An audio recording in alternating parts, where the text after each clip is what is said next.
to Ring of Truth. A round on the surface quite simple, but in reality even easier. I read out some bizarre statements about celebrities, and our teams take turns to decide whether those claims are truth or trash. David's team are first. Bono once paid British Airways $1,700 to have his favourite trilby flown first class to a concert in Italy. Or did he? Well, I believe that it might cost $1,700 to fly first class on British Airways. So that I can believe. It was upgraded. What, why? The hat was upgraded. It was. It was upgraded to fly in the cockpit. That's not first class, the cockpit. No, it was upgraded from first class. To the cockpit? To the cockpit. You see, that's a... you see, never buy a first class ticket. You might end up getting upgraded and having to fly the fucking plane. If he needed it as a prop, then, you know, it's justifiable. No, but it's not justifiable to send it first class. You can put it in the hold, or you can put it in economy. With the scummy hats. Yeah. So were they wearing it in the cockpit? I think it was sitting in the cockpit. Because that would freak me out if I was waiting for a flight and I looked out the window and there's some captain with a trilby on. I couldn't be dealing with that. What do you think? You don't... I think yes. Rock and roll, you know. People do things like that, you know. I'm leaning on lie. You're leaning on lie, you're leaning true. Yes. I'm going to go lie. OK, and I can tell you it is absolutely true.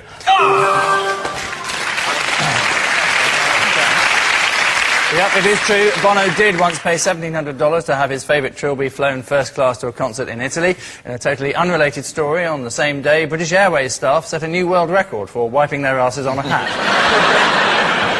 Yes, every 3 seconds, Bono does something annoying. Lee's team, you're up next. You may find this slightly strange. Well, I first started reading bottoms about 4 years ago at a party. It was a friend's birthday, and because I'm always saying, no, you can read anything, and the guy says, oh, well, read my bottom. And I did do, and made some predictions, and they came true, so that was how it started. Your boyfriend, is he having problems with his car at the moment? Yeah. He's very enthusiastic about this car as well. It's his happy project, isn't it? His baby, if you like.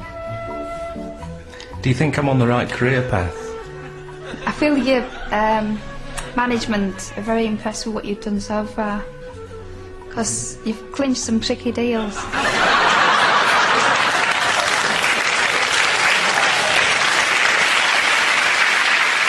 Michael, that wasn't your wife, was it, when she said, is your boyfriend having problems with his car at the moment?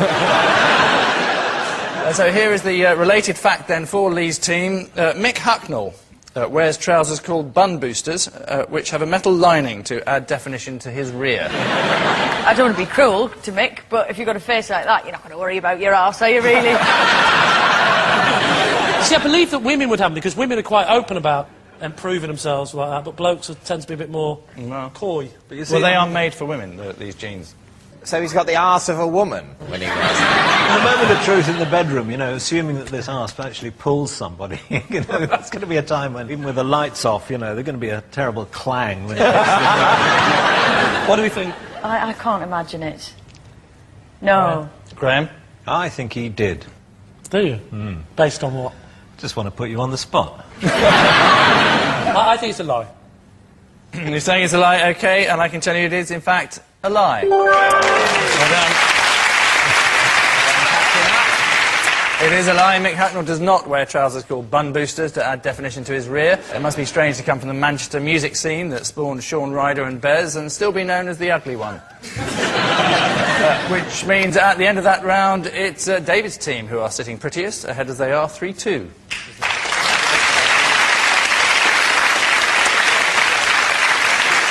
Our next round is the curiously titled This Is My, in which Lee's team all claim to have a special relationship with our mystery guest.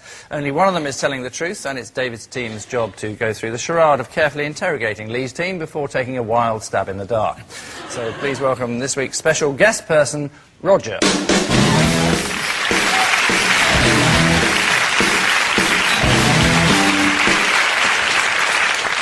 So, Graham, what is Roger to you? This is my friend Roger. I presented him with a prize at the Chipping Norton Giant Vegetable Competition.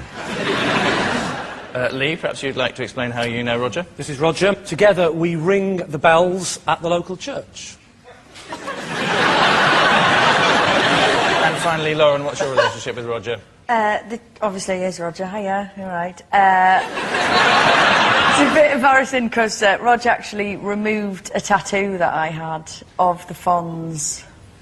So, there you have it. A vegetable-growing champion, if we believe Graham, a church-going bell ringer, according to Lee, or an expert Fonz tattoo removal surgeon, if we believe Lauren. David's team, where to begin? Right, Lee, what's the church? East Molesey Methodist Church. What's a bell ringer called? Well, I'm called Lee. He's No, called no, Roger. what's the I mean, term? we haven't all got the same name. That would never work. What's the term for the practice of bell ringing? Campanology. Okay. What? Is that right? Weren't expecting that, were you, Mitchell? Can I just ask, Roger, if you could just turn around a little bit, I'm going to try to read your arse. Notice the way you can only turn to the left. I got a lot from your arse, but nothing to do with this round. Right. Maybe you'd like to go back to the bell ringing. A Methodist church with a bell tower. Brilliant. That's unusual, isn't it? Are you a practising Methodist? No, I'm an expert. How many times have you rung the bells with Roger?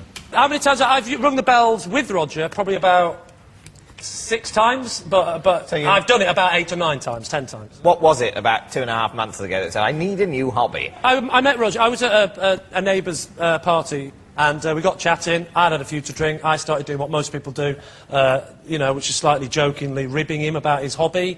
And then he said, well, you should come down sometime and try it. So for a laugh, I did. And it was actually quite good exercise, so I thought, you know what, I'm going to do this. David, would you like to interrogate any of the others? Right, yes. Why did you get a tattoo of the Fonz? It was kind of like a sort of late 90s ironic statement. Like, oh, yeah, that'll be funny, let's go and do it. You know, we're all kind of at a party, just being daft. And I was like, yeah, you know, brilliant, yeah, I'm going to do it. And went off and did it. And then obviously thought, I've got Henry Winkler on my thigh for life. How do you remove a tattoo? With a laser tattoo removal. Is it like I imagine? Is it a helmet and big laser guns? What does it look like? No, I mean... Does he walk in and go... It's like, well, I mean, obviously, you know, the person who's doing it does wear, like, glasses, like protective glasses, but not like a big welder's helmet or anything like that. And it's just like a pulse. This laser technique for removing it, is this quite a sort of surgical, posh, advanced thing? No, I mean, it's not posh. I mean, you've got to pay for it, you know. Well, I that think doesn't if you've mean got... posh and free aren't synonyms. All right, Cambridge boy. All right, Sunderland girl. Graham, can you tell us about the occasion that, what was it, the Chipping Norton giant vegetable contest? What do you want to know about it? And what was Roger's vegetable? Well, Roger has won a prize several years running, but not always for the same category. Ah. So I know he did win the biggest cucumber one year, and he might have had the longest leak. And the year, so do you give the prizes every year? I give the prizes out, yeah. How do you know, Graham, if someone brings a sprout and they say this is a really massive sprout, how do you know it's not just a cabbage? That has to be proof it's been cut off a stalk with other sprouts on it. At the moment, I'm The thinking pigs- I'm in the love it. ridiculous situation where the massive Chipping Norton massive vegetable contest, which initially sounded like the most made-up thing I'd ever heard, is the most plausible of the three. Do you live near Chipping Norton? Yes. Yeah. See, that's plausible. Phil, do you have a I would go Lauren. thought at all? Lauren. Lauren. Phil has said Lauren, and you think Lauren, do you? I do. I'll change to Graham then.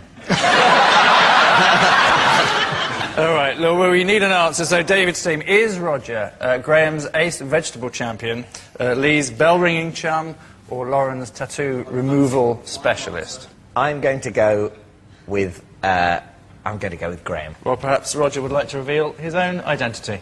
No, it's Graham. He presented me with 2 prizes last year's vegetable champion.